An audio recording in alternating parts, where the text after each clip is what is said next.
or if there's just anything that is ingrained in you right now from the culture that this is a taboo subject, right?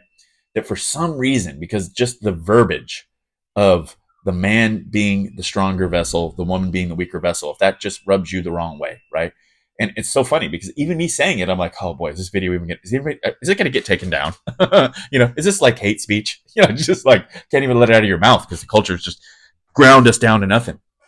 Here's the easiest way where not one person would ever disagree.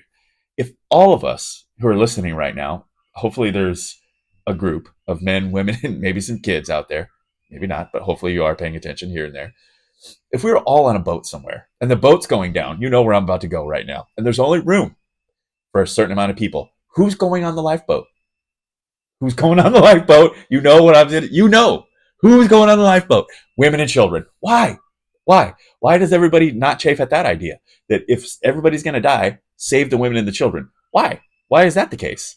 Right? But in every other way, if we say that no, the men are the stronger ones that need to go to war, that need to die, that need to suffer, that need to take the pain for the people they're responsible for, that need to be the ones to do the hard things so that the beautiful things, women and children, don't have to get dirtied up, right? In every other way, we just tear that down to the ground. And us guys are like, oh, we don't have to take responsibility anymore? Sounds great to me, man. I didn't want to do it no anyway. I just want to go watch TV.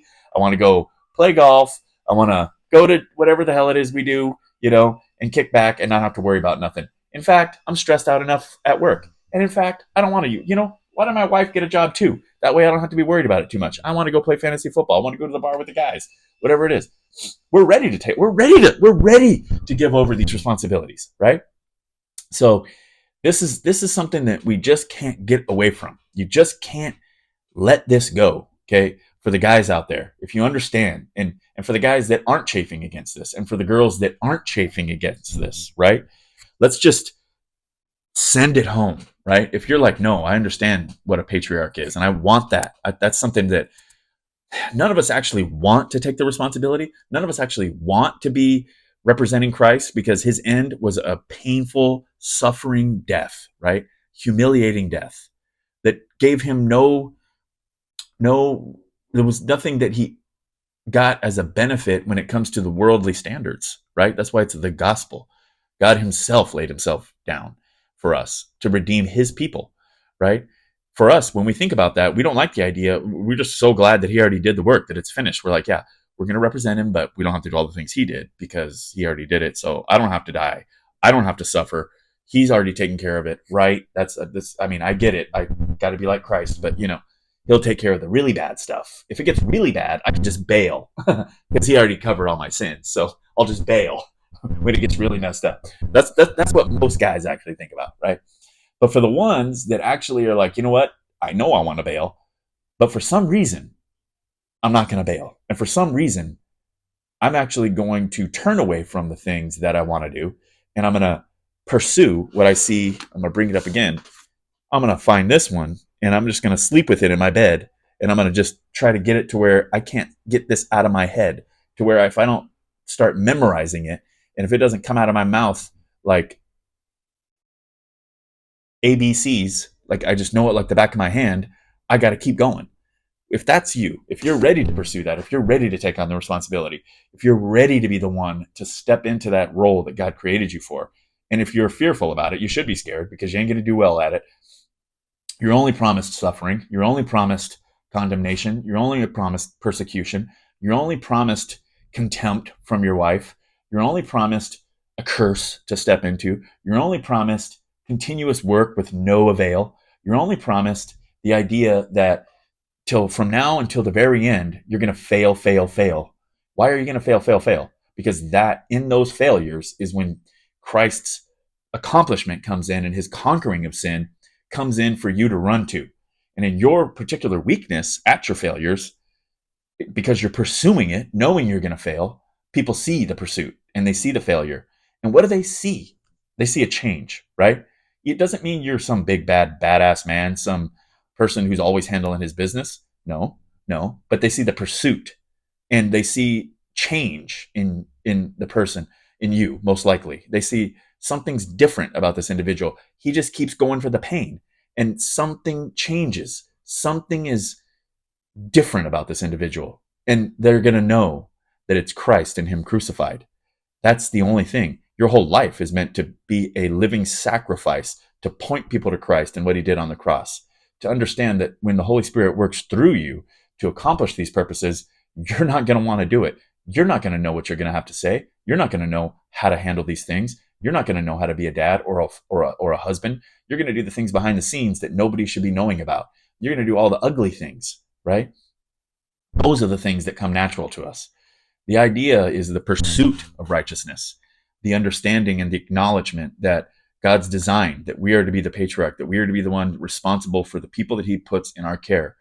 And that even though we're going to have difficulties in that we continue to pursue, even though we get the shit beat out of us by the world, the flesh, the devil, and sometimes by God's judgment because we rebel so hard against this, even though those things happen, the pursuit continues. And even that pursuit is a blessing from Him. Because if it wasn't from that new heart that you got, the regenerate heart and the Holy Spirit that is indwelling you, you wouldn't do it, right? That is what you got to be able to either say or demonstrate in your behavior. And women won't want to be like you. You'll have your wife, hopefully. I would like to have one. And she would respect and understand that because she's submitting to Christ, not you. She'll submit to you too if you're pursuing that, but only out of reverence for Christ.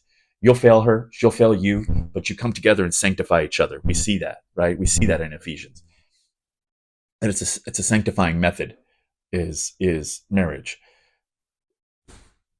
Know this, that when you're someone who does pursue those things and who does understand where this comes from and why this design is so important, because God is concerned with a few things that are practical in our day and age in 2024 going into 2025. He's concerned with His kingdom being advanced and godly offspring coming into this world, right? And what do we see out there in the culture? Kingdom is trying to get stifled, which it never will, but there's going to be a lot of friction against advancing the gospel, standing for true justice, which you only can find in His character. In His character, the 10 Commandments, that's God's character. That's true righteousness. That's justice. And you have to stand for that. You have to know what that is. There is an objective truth. There is an objective, just answer to whatever circumstance you're doing. And when you stand for it, you're going to get persecuted, right? And when you're in those positions and you understand these things, how can we bring in godly offspring? Only through a God-honoring marriage. Now, you could bring him in outside of marriage. Sure, God could redeem that child and that marriage, but that's not His design, right? We don't want to chafe against the design. We want to understand the design is beautiful and it's the right way. It's the smoothest way and it's the most profitable way for us. We should all be so eager to be married, not look at all the negatives and the rates of divorce that is at 60% or whatever it is, right? And trust me, I look at that stuff all the time too because I'm trying to figure it out myself. But the point is, we don't want to be chafing against God's design. We want to lean into it. And I'm going to leave you with this.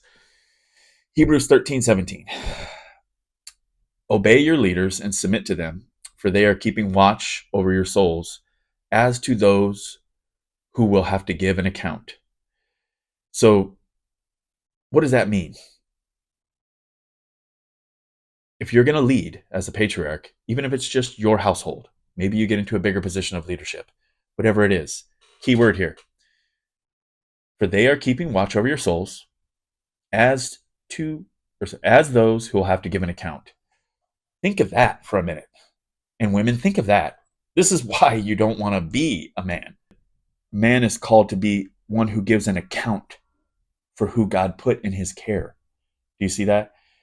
A woman doesn't have to give an account to God for the children that are put into her care, because that's for her husband to be accountable of. So you understand that when things go wrong, God's going to hold one person because it's a one flesh union. You can't have two people when it's called one flesh and they're becoming one. So who's accountable for what they're responsible for, bringing godly offspring in? The man is accountable. And that's not something you should envy, women. And it's not devaluing you. It gives you the opportunity to be the empathetic one. It gives you the opportunity to demonstrate what it looks like to be not only forgiven, but to be accounted for the way.